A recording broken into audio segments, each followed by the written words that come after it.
boulders, snapped trees from their roots, and hurled them at Heracles. You could circle the word hurled right over here, threw. He snapped trees from their roots and threw them at Heracles. With his 6 huge hands. Now remember, this is 3 bodies joined at the waist. So each body has 2 arms in the upper body. So that's 6 arms, 6 hands, and he's huge. With his 6 huge hands, you could draw over here a monster with 3 upper bodies. He also gathered boulders. Heracles' rapid bow work saved him once again. Quickly, he sent 3 poisoned arrows straight at each body. Perfect hits. The monster crashed to the ground and died. So, the part of the solution here is rapid bow work, meaning he worked his bow and arrow very quickly. So right over here, solution, as you did back here. No one was left to stop Heracles from fulfilling his mission. So he drove the oxen that all these monsters were protecting into his boat and headed back to the palace, to Eurystheus' palace. At the sight of the returning hero, Eurystheus grew very agitated, shaking with anger. No! He's won again! I'd gladly have sacrificed the whole herd to be rid of that one great ox.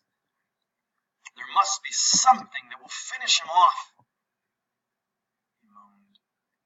This is Eurystheus. Eurystheus is losing here, essentially. Heracles has done 11 labors, and now he's coming back for the last one. If I were to bet with someone, I'd bet with Heracles. From behind him, a beautiful but cold voice answered. What do you think that voice is that's talking to Eurystheus? Make your prediction. I would predict it's Hera. There is Eurystheus. The prince whirled to find Hera glaring at him. This time, tell him you have a taste for apples.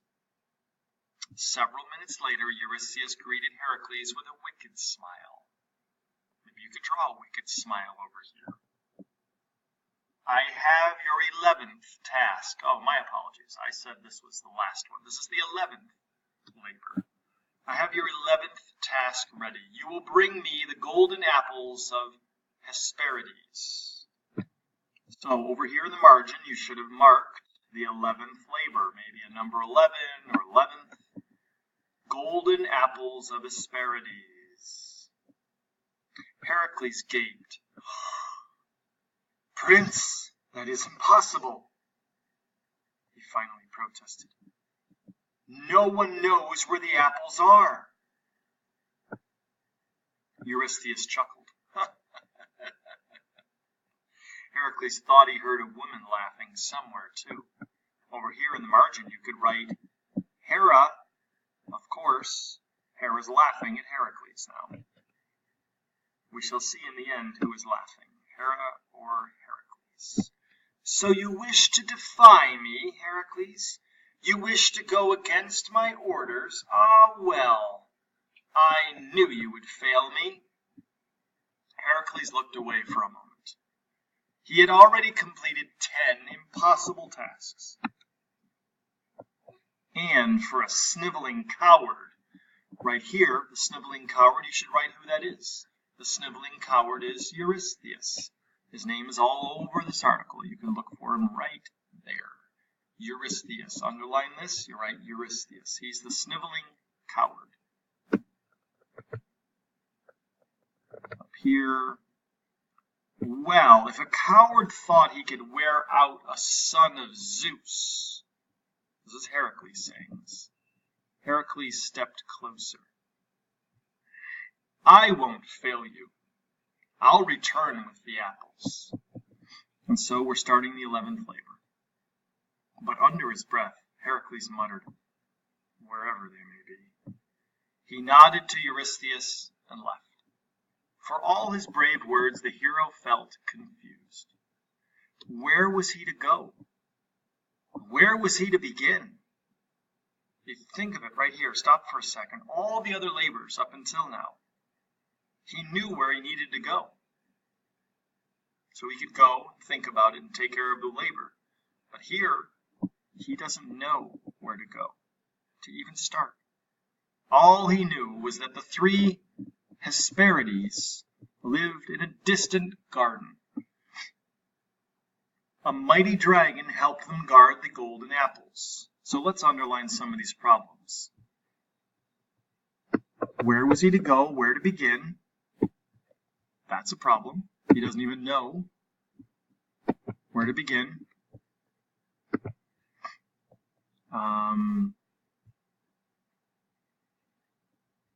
There was a mighty dragon to guard the golden apples. That's a problem. Dragons aren't easy to beat.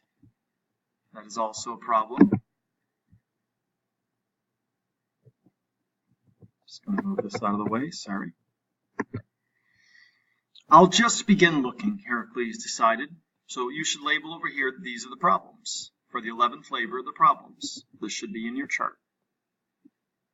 I'll just begin looking, Heracles decided. Perhaps the gods will see fit to give me directions. So, who has helped Heracles thus far? You might write over here, will Athena help him? He needs help from one of the gods or goddesses. Will Athena help him? So saying, he sailed from Greece. One day as he coasted near the shore. So one day probably means he's been looking for a while. This means the passage of time. Time has passed. This is not the same day or even the next day. One day as he coasted near the shore, we can assume from that he's on a ship, on a boat of some sort. Heracles heard the cries of a man. Heracles swiftly landed and followed the cries to the top of a mountain. There he found Prometheus, the brave Titan, who had defied the gods. He now lay chained to a spiked peak. So there's a spike, a big nail, a huge nail, driven into the top of this mountain, at the peak of the mountain. And Prometheus is chained to it. You could write that all over here. Even draw over here a big nail stuck into the top of a mountain and a person chained to it. He now lay chained to a spiked peak, groaning as a vulture plucked at his liver. Gross, huh? So y'all should add to your picture here that there's a vulture eating up the liver of Prometheus. Heracles' hand went to his bow at once. With one shot he struck the vulture and finished the brave Titan's torture. Now he's just chained there, but there's not a vulture eating his liver. Then he broke the chains and helped Prometheus to stand. Steady there, my friend, Heracles gently said. For year upon year I have waited for you, panted the Titan. At last, Heracles. You know me then? Heracles asked. Well, I know you. You must be Prometheus. Wait, I read this incorrectly. You know me then? Heracles asked. Well, I know you. You must be Prometheus, the Titan, who gave humans fire. From the stories I've heard, Zeus didn't approve of that. Yes, my father really must have been angry to chain you up like this.